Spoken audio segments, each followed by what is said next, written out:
I'm so fucked up now by all that mindless garbage that I haven't had a dry day since. Fair enough, I can't say I've been dry too often before. But at least I could remember what I'd drunk and in what order. Yes, that day, my heart fought against my reason for a whole half hour. Like in the tragedies of Corneille, you know.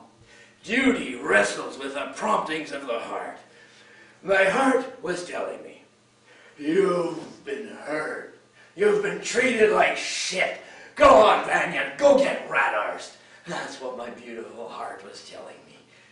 And my reason, it kept winging relentlessly. Don't do it, Yerofeev. Don't you dare drink a single drop. By the sixth day, the line dividing heart and reason had disappeared completely. I was so pissed. And they were both clamoring, go to Petushki, go to Petushki, that's where your happiness and salvation lie.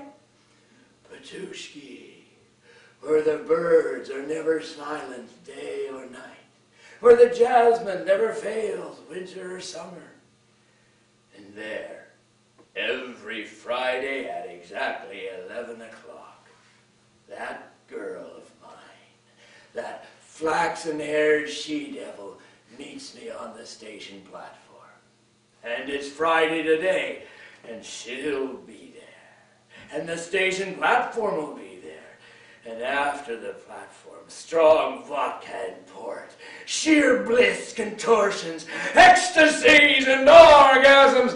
Oh, Mother of God, how far away is Petushki still?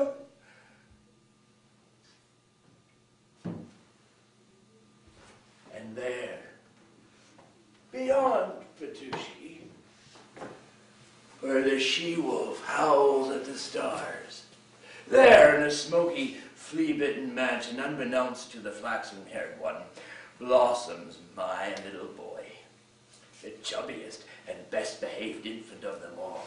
And he can point to the letter Y and waits for me to give him walnuts. Kachino Station, next stop Nazareth. This train does not stop at Yasino. Pray for me, angels, do you hear? Let my way be light.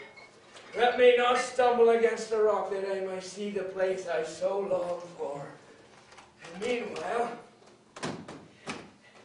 meanwhile, keep an eye on the suitcase while I nip out for a drink of Cuban vodka so I don't go off the boil. Okay? Angels? Why don't they answer?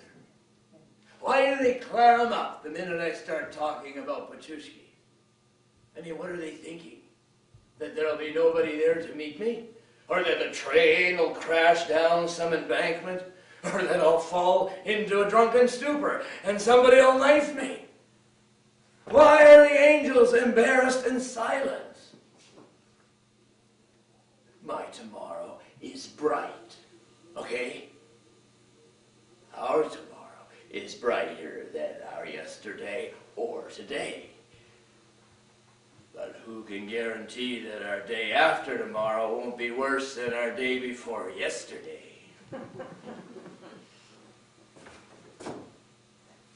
Well said, Vanya. Yes. It's not often I put things so neatly. All that stuff about tomorrow. Still, I've got very little brains, but what do I need brains for? I've got conscience and good taste. Brains are superfluous. I remember a while back, people would be holding forth on some topic or other, and I'd say, what do you want to bother with all that crap for? What crap? If this is crap, kindly tell us what isn't. I don't know. I really don't. But it does exist. Now, I'm not claiming to know the truth, or that I am even close to it. But I have come within shouting distance, and I know this much. Welshmer, the world's sorrow isn't some fiction put out by old writers. No, I carry it inside me. I know what it is, and I am not going to hide it. We've got to get into the habit of speaking out, telling people directly, coming right out with our virtues. I mean, who else but ourselves can know how good we are?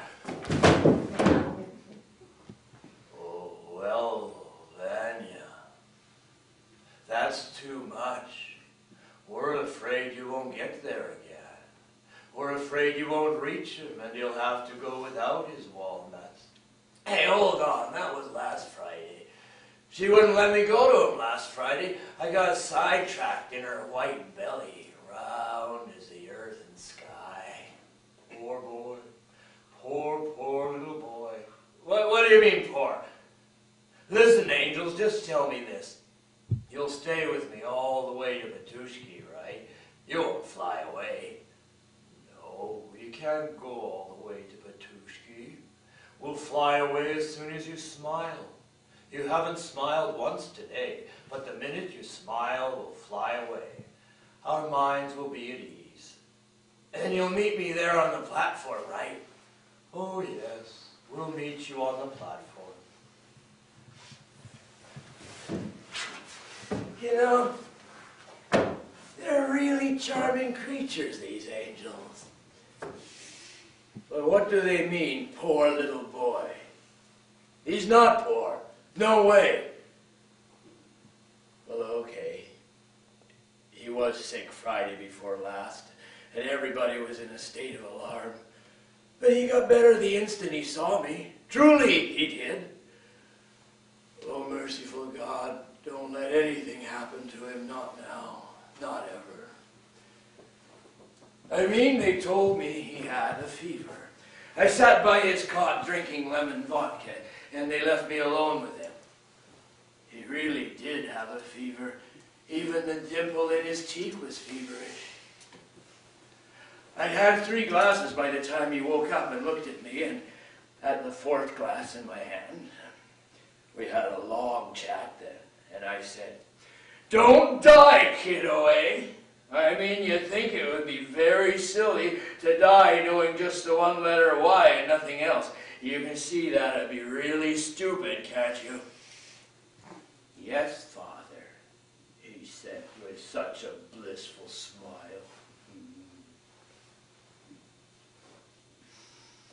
And the angels are nodding to me from afar and flying away just as they said they would. Yes, but I've still got to see her first. To see her there on the platform. To catch fire and get flat out drunk.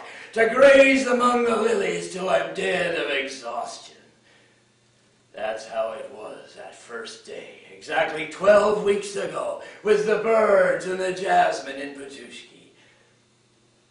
It was somebody or other's birthday party. A bottomless well of all kinds of drink. It could have been 10, 12, 25 bottles. And when I came to, there she was, laughing at me like a good-natured baby. And I thought to myself, fantastic. This is a woman whose breast, until today, has been gripped by nothing but premonitions. This is a woman who, until I came along, hasn't even had her pulse felt. "So you're Yerofeev," she said, and her eyelashes met and parted. "I've read one of your things, and you know what? I'd have never believed you could get so much bullshit into 150 pages. It's beyond the powers of man." "Beyond nothing. I could fit in even more if you want." She promptly downed 100 grams of vodka, and then she uncoiled herself like a whore and started swaying her hips so gracefully that I couldn't look at her without trembling. I was overcome with desire, panting, ready for sin. Now what? Should I go all smarmy and gentle or rough and masterful? I mean, up till then... Should I be telling you this? Up till then, I knew bugger all about women. I've always been in two minds about them, really. On the one hand, like Karl Marx, I've always liked women for their weakness. For example, they've got to sit down to pee, and I've always liked that. That's always filled me with a kind of, what the hell, sort of warm feeling. But on the other hand, they did shoot at Lenin with a revolver, no less. I mean, fair enough, sitting down to pee, but shooting at Lenin?